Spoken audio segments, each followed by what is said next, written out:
Who loves coffee? I love coffee, but coffee doesn't love me. So 3 years ago and 8 months, 3 years and 8 months ago, whatever, 3 years and 8 months ago, I gave up coffee because I was having a lot more anxiety than I normally do, and I was waking up in the night crying. And as soon as I gave up coffee, that all stopped.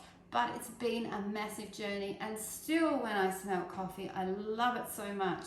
And I was sharing that with a friend, and she said, why don't you brew up your dandelion in your coffee machine, and then you've still got the same ritual. Woohoo! It's changed my life, and I've only been doing that in the last couple of months. So some people have these at home and know how to use them, but actually many people who come to do my course have no idea how to use them. So I'm just going to show you.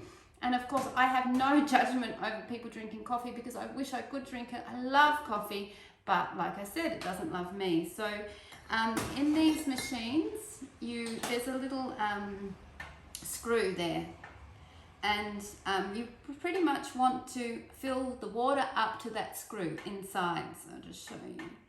And then that's how much water will fit into the top part of the machine. So this is an espresso machine, or coffee percolator we call it.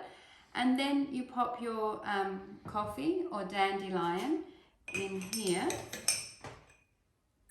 And so I'm going to put 3 teaspoons in, and it just makes it, before this I was just putting it in a teapot, and it was nice, but not as nice as this. This has a really nice roasted flavour when you do this.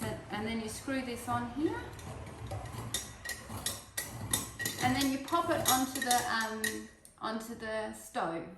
And I have a little piece that it wobbles a little bit on the stove, so I have a little star-shaped piece that I put on the stove and put that on. I'll take a photo of it and show you what I mean. And then put the heat on, and then the water will come up, and it will start to percolate, and it'll make this noise, maybe not like that, and then your brew is ready. Okay everyone, I'm not sure if I introduced myself. I'm Karen from Veet's Vegan Cooking School. Please like, share, comment and subscribe, and I'll see you tomorrow. Bye!